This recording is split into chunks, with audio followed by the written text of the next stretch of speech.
know Mona Dearly? What about her? Oh, please, Dan, tell me what the film's about. I could not possibly tell you what the film was about. I think it's about an hour and a half. Well, you know, this is a sick comedy, Drowning Mona.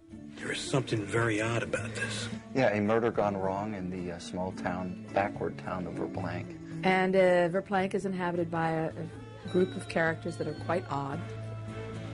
Good evening, friends. Hey, you've got nice pictures in here. Everybody in the film, all the people in this town are just reprehensible. They've got some secrets and things to hide. Bette Midler plays this woman, Mona Dearly, the title character, who dies in the beginning of the movie.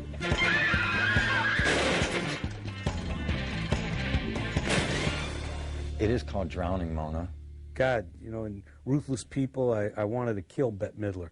That was the thing. Here, somebody's already done it for me. She's dead. She's dead. She's dead. Mona Dearly's dead. We gotta celebrate. I die in the first reel, but they talk about me a lot. What did you think about Mona Dearly? I guess she was the worst person that I ever knew in my entire life. Pray for an early death! She is the Wicked Witch of the West in this movie. Oh! Get out of here, you jerk! And I'm married to her. She's a horrible person, and thus the rest of the town doesn't care about her death. I just wanted to express my sorrow over the loss of your tragic loved one. My loved one? Your wife passed. Oh, yeah? Who'd she pass?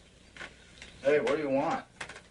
Well, Bobby came by to express his loss over our sorry loved one. Yeah, I ain't working today. And of course, my awfulness kind of permeates everyone's life, so they discuss me endlessly. They're calling Mona's accident a case, which means they don't think that she died because of some slippery road. So? So that means there's an investigation. Means they have leads. Phil, I watch A&E. I understand the way cops' mind works. So they see you standing here, touching me, and the next thing you know, there's the background check and the profile and the psychological workup. I just came for lunch. Yet they still have to go through the steps of trying to figure out who killed her. Did your mother suffer from any medical conditions? I think she had a personality disorder. So what do you think? If somebody rigged it, you'll know. Everybody in the town hated her and had a reason to kill her. Everyone in her family, me, everyone. I didn't do it! Put your hands down. I didn't do it! I'm engaged to Nev Campbell, and her father is Danny DeVito, who's the police officer in town. The thing is, if he really did kill anyone, it's just because he loves me. I'm not saying it's okay, it's just that's how committed he is, you know? To the relationship. Sweetheart, there are other ways to show you care. I'm the rational person in this movie. You know we're in trouble. Rash is asking a lot of questions. He's just doing it. Oh, shoot. Rash is here. What? And it's Danny DeVito's job to unearth the mystery of the death of Mona Dearly, who's a person that seems like everybody had a reason to kill. Well, let's start with the frying pan scene. Who is she, Phil? Who's who? What's her name? Sweetness. You could have hurt somebody with that. I don't want to hurt someone, Phil. I want to hurt you. What's gotten into you? You. You don't find me attractive no more. Of course I don't. Do. You got something going on, don't you, Phil? Don't you? You've been playing Wheel of Fortune with someone else. Reason for revenge is that she chopped my damn hand off, you know? Don't touch that beer, Jeff. I said... I could have been somebody, you know? You could have been. You could have been a landscaper. I can't believe you did that! Well, her son... Jeff Dearly. ...is my partner in this landscaping business. And the business is going under, and I think it's his fault. But Mona Dearly, Bette Midler's character, won't let me fire him, basically. I think it's time we start talking about dissolving the business. I mean, it's nothing personal. It's a business decision. Don't even think about it, scum. As I see it, you got two options. Buy us out or pray for an early death. So I feel like she's responsible for ruining my business, so the whole world is kind of falling apart, and then so I have to kill her. Then there's this whole cast of characters who are kind of running around that don't really have anything to do with the main story, except that they're kind of suspects. And I actually feel proud of that, you know, we ended up suspects. Yeah, really? Yeah, kind of in a way. Why Well, I don't want to be left out. You know, it's the big buzz in town. Did you do it? Did I do what? Did you kill him? I didn't do it. I didn't do it either. Yeah, well, I didn't do it. Well, that makes for a good mystery, because you know she gets knocked off, and you don't know who done it, who didn't. Everybody wanted to. I will hunt you down, chasing you to the ends of the earth, pursuing you relentlessly, until I am satisfied that you know what it is to suffer the wrath of God. You will welcome the relief that death will bring. Got it? Got it. With a murder mystery on his hands, director Nick Gomez set out to assemble the perfect cast of whodunits. Okay, very good. Perfect. Okay, now, next. Well, we knew we wanted Bette. I'm not sure of why they chose me. I guess they've seen me play witches or something. I don't know. And she didn't want to be the only movie star in the film, so we just kept on casting up. We sent it to Danny. He liked it. And I thought this is a really worthwhile movie. It's got all these crazy, sick characters in it that I like, you know, dark humor. And Jamie Lee, Nev, everybody that we wanted pretty much liked the movie enough to want to do it. Good evening, friends. It was a blast to do it. I was terrified. I was really nervous. It's really different from anything I've done before. But I'm really trying to do that with my career. I'm trying to challenge myself in different ways and grow as an actor and learn new things. And so I was willing to take the risk. I'm glad I did. We had too much fun. It was criminal how much fun we had. I mean, we just had a ball every single day. We worked very hard. It was very all the day was very tough. We shot very, very quickly, but we had a lot of fun. We laughed a lot. a lot of fun. Well, you know, Bette and I, this is our third movie together. I called her when I was producing Get Shorty, and I said, you know, if this other movie that I like, you know, I'd like you to be in, I'm going to act in it and producing it. And I said, but actually, the scene that I want you to do is not with me, it's with Gene Hackman. She said, better. Yes, my darling Bette. And we always have fun together. Everybody can't be a winner, Mona. But I've never been a winner. I've never had my chance. You're blowing this way out of proportion. It's just a knife-throwing contest. Yeah. I knew Jamie very well. She's an old friend. And I know Danny. And the others were pretty much new to me. Pretty much. I mean, I knew Nev from her show. But the others were new, and I was really pleased to meet them. They were wonderful. Amazing group of actors. And Danny DeVito and Bette Midler and Jamie Lee Curtis and Bill Fichtner and Casey Affleck. I mean, excellent group of people. And Danny and Bette and Jamie Lee, I mean, I grew up watching. So it was pretty wild to finally be on set with them and get to work with them and learn from them and watch them. They're used to everybody being really shy around them or intimidated, you know, and so they're like, they know how to make everyone feel comfortable. So as soon as I showed up and I was just like, it's Danny DeVito, you know what I mean? He was like, just put me at ease pretty quickly. It was a blast. I mean, the script is hilarious, and it's intelligent and witty and funny and a very interesting look at a certain kind of human being. And I think the whole cast was as enthusiastic about it as I am, and so we laughed a lot. And this was just one more thing that, you know, doesn't work if you put your toe in. It only works if you dive in, and clearly everybody did. And that's great. Everybody really wanted this to happen. They were really enthusiastic about the picture, and yeah, and the crew was a great energy. Yeah. Catering was happy about everything. Everybody was happy. It's edgy and it's funny and it's whimsical and it's yeah, it's a really good movie. When VH1 Flicks returns, the cast members share their own small-town tales. Parents and my friends are like bickering and hitting each other with pans and stuff and cutting each other's hands off. So I felt right at home. And revisit the era of hot pants. Just horrible stuff with the, like, bolts on it and things. The white one. I kept that white shirt. And later, the stars travel back in time and reveal the first cars they ever owned. I'd like to get a car someday.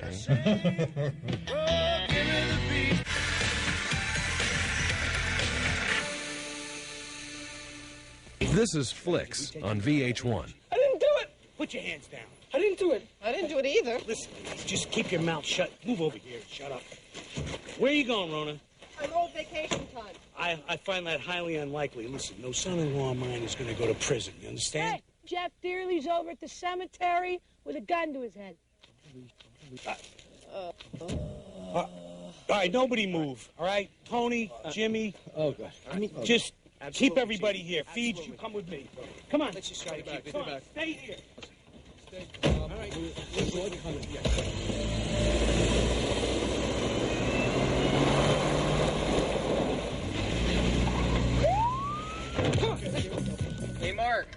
In Drowning Mona, Bette Midler plays small-town wretch Mona Dearly. All is normal in this New York suburb until Mona's unexplained death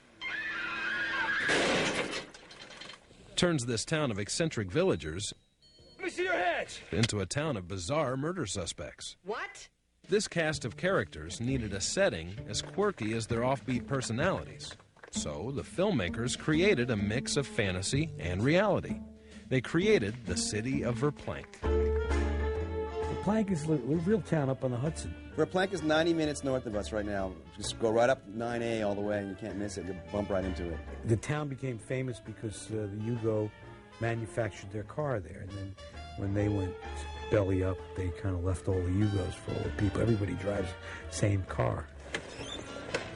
The funny thing about Verplank is everyone is a landscaper. Everyone drives a Yugo. I mean, and everyone plays Wheel of Fortune. It's a very strange world. I've met those people. I've met those kinds of people. I've met people like Ellen. I think that's why I was able to sort of come up with certain things for her that I could relate to certain people I've met before. I mean, I think the entire town is kind of slow on the uptake. You know, they're missing a few scruples. Yeah, I grew up in a place like Verplank.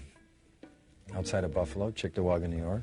I was born in Guelph, Ontario, Canada, which is a small town outside of Toronto. So I grew up in Cambridge, Massachusetts, and I feel like everybody in that movie lived on my street, you know, so it didn't have to be necessarily a small town, you know. It was like there were some pretty nasty people on my block. I said... Parents of my friends are like bickering and hitting each other with pans and stuff and cutting each other's hands off, so I felt right at home. Small town America, you know, every small town has, you know, dysfunction, and I'm sure mine was not the only one. I'm sure Verplank is not the only one. The heat of it was similar. You know, everyone being in everybody else's business and knowing and gossiping, that was similar.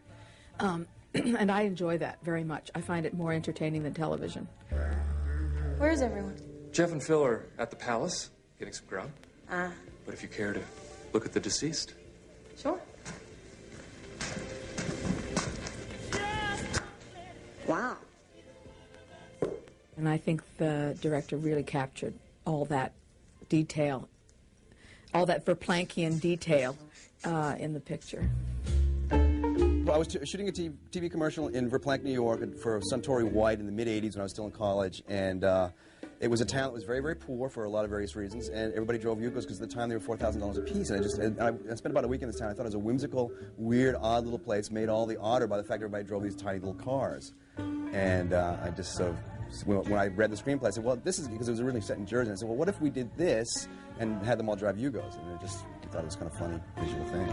In our movie, not in the real town, but in our movie, the Yugos, the cars that they drive, and the people are all, you know, they're all running on a half a tank of gas. You know, it's just a little bit, you know, the burners are a little low. All those Yugos were rigged. They didn't even like. There's one of them that had an engine in it, and they tried to use it one time. And like flames started coming out from under the hood because no one put oil in the thing. It's a very small, light car. They only come in a standard transmission, and you feel like if you get hit by something, you'll be killed immediately. It's a very small little light. You can practically pick it up. You know, it's a really good car. I mean, it handles really, really well for the box that it is. You know, it's like a really nice car. It's like.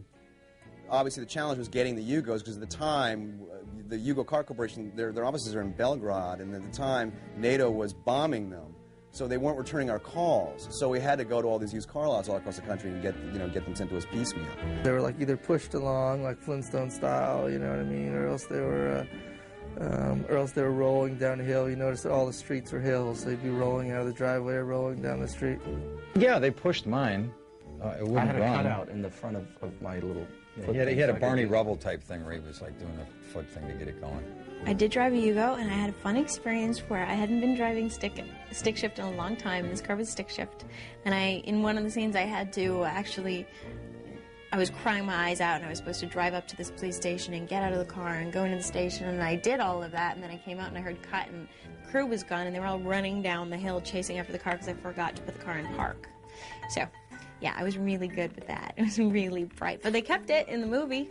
I was an idiot, and I embraced it, and they kept it. So I drove it to the set from the trailer, you know. It's the way the town got its name, you know. When the transmission falls out, it makes that sound. Verplank. They're really good cars. We got bigger fish to fry, pal. Get your ass over to the other side here. Come on. With the town of Verplanck and its signature wheels ready to go, it was time to primp up the villagers. Flashing back to an undefined decade through shaggy hairdos and wild wardrobes. Well, we don't know when the film takes place, and the thing that I told everybody, the production designers and the wardrobe people, is that don't have anything on the set that's newer than 1990. They picked things from the rack the day of shooting. Yeah, they went shopping. They had my stuff. They had like doubles and triples of some of those shirts. What you took, right? Kidding me? What you took. Oh my God, they were like, I did. It was like you cut them out of the bedspreads from a Holiday Inn. They were just horrible stuff with the like bolts on it and things. The white, I kept that white shirt. How could, you know, I have to... The epaulettes on the shoulder. It's a memory of don't ever look like that. So, what are you trying to say? Well, I had one super fine memory, and that was about 8 minutes after I wrapped it, I re-permed my hair straight, and I'll always remember that as... I remember driving home, because it was a night scene, it was all that night stuff, and I was driving home, the sun was coming, I couldn't take my eyes off the mirror thinking, oh my God, it's back! It's straight, the perm is gone. I didn't feel like, you know... KC and the Sunshine Band anymore.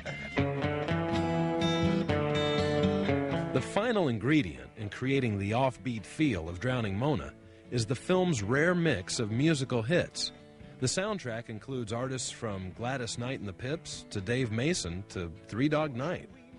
Soundtrack was very, very funny. Great. Is it on CD yet? We ought to buy it. I don't know. The first time I heard it was when I saw the film, you know, just a couple of days ago, and I love it, love it. It was all that old rock and roll. That was fantastic. Three Dog Night, right? For some reason, when we were working on the screenplay, I always thought of Three Dog Night, oddly enough. Who knows why, you know? I'm tossing and turning at night. I'm thinking Shambhala to myself. He said right away that he was going to use all Three Dog Night music. Of course I said, why? No, I didn't. So we just included that stuff into the screenplay, and when we put it up against picture, when we were done, it just seemed to flow beautifully. And then we just sort of kept the spirit of the same era alive in terms of the 70s pop and popcorn and all that good stuff. Remember the first car you ever owned? Was it a sporty convertible or a broken down jalopy? Penny Marshall and I had the same car, same color, same year, and we would pass each other. You know, we were the only two in town with that stupid car. When VH1 Flicks returns, the stars tell all about the first wheels they took to the streets.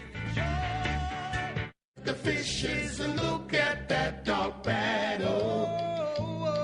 Wherever you go, you know that she go to. This is Flicks on VH1. She was proceeding southbound on Route 9 when apparently her vehicle was involved in a 21107.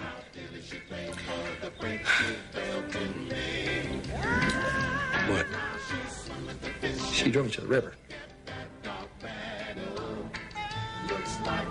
She's dead, White. Do you remember your first car? What about the cast of Drowning Mona? What were their first sets of wheels? I had a Dodge Dart convertible. I bought. It's 1964 Dodge Dart convertible. That was a good. I still have that. My first car was a Volkswagen Cabriolet. Yeah, that I bought for myself after my first job. I bought this old, beat-up old '69 Cadillac. That was it's beautiful as car. And I'm still rebuilding it, and still falls apart. My first car was a '66 Buick Special. Yes, it was nice. I bought it for $150 when you could buy used cars for $150. Oh boy, did I just date myself, huh? To drive I know. Rub it in. My very first car, you don't want to hear this, I learned to drive when I was 30. I didn't learn to drive as a kid because I was in Hawaii where there was a really good rapid transit. And then I came to New York and there was also really good rapid transit, so I never learned to drive. I was scared to learn to drive. Then when I moved to LA, I was 30 and I had to learn, and someone bought me a car. My manager bought me a car. It was a Jaguar, but it didn't work very well. So I unloaded it for a Honda, and I was the happiest. That Honda, I love that car. And I'm not a spokesperson for but that car, I never had that car in the shop. I drove that car until it was in the ground, till the bumpers were falling off it. Penny Marshall and I had the same car, same color, same year, and we would pass each other. You know, we were the only two in town with that stupid car. We loved it. He's gonna go handheld on this. In the summertime when the weather is high. Oh, you know what? I should get rid of my gum. This is really rude of me. Does anybody have like a tissue paper or anything? You got women on your mind. Gum? Do I have gum in my mouth? When I That would have been really just tacky, you know? Everyone says they like it, yeah. I don't know if they tell me, like, hi, how are you? I hated the film, and... You gonna hit me? That would be the other twist to the movie. That's the scene that didn't make it. Yeah, I know.